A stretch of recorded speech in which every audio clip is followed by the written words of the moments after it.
चलिए छात्राओं, आज पहली इकाई का 8वां पाठ देखते हैं। कदम मिलाकर चलना होगा, जिसके कवि हैं अटल बिहारी वाजपेयी जी। कदम मिलाकर चलना होगा, ये एक पद्य पाठ है। इसके कवि हैं अटल बिहारी वाजपेयी।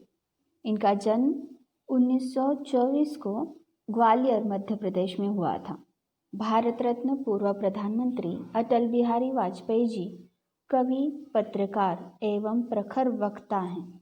आपकी रचनाएं जिजीविषा, राष्ट्र प्रेम, एकता एवं ओज से परिपूर्ण हैं। मेरी 51 कविताएं, ये कविता संग्रह, कुछ लेख, कुछ भाषण, बिंदु बिंदु विचार, अमर बलिदान, ये गद्य रचनाएं हैं।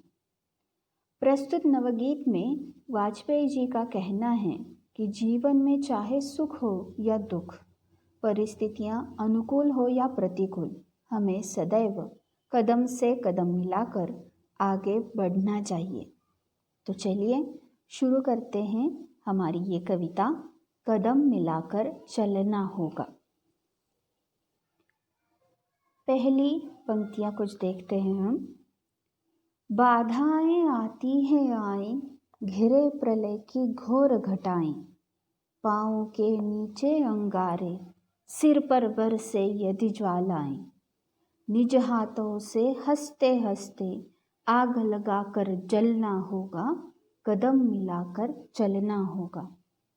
देखिए, पहली ही पंक्ति में कवि हमसे क्या कहते हैं कि बाधाएं तो हमारे रास्तों में आती ही रहेंगी। कभी कभी तो ये बाधाएं प्रलय की तरह घोर होंगी, मानो किसी बड़े तूफान ने हमें चारों ओर से घेर लिया है।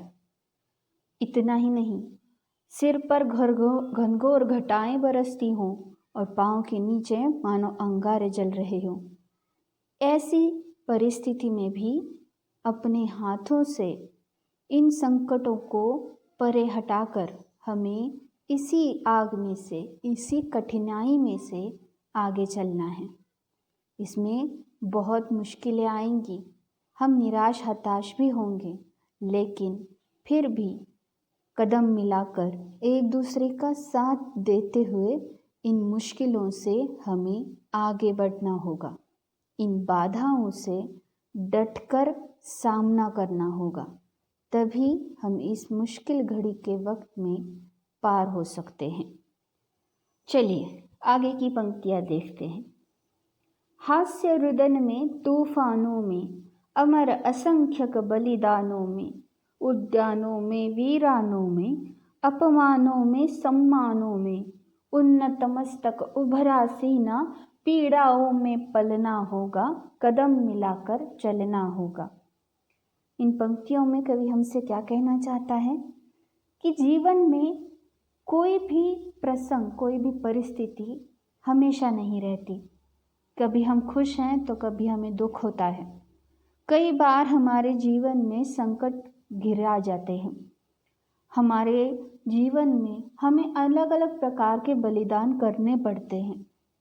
कई बार जीवन में उद्यानों की जैसी खुशहाली भरी भरी होती है, तो कई बार मानो जीवन वीरान बन जाता है। हम अपमान भी सहन कर सकते हैं और सम्मान के भी धनी हो जाते हैं। ये सारा जो जीवन है हमारा, ये हमें बहुत कुछ देता है।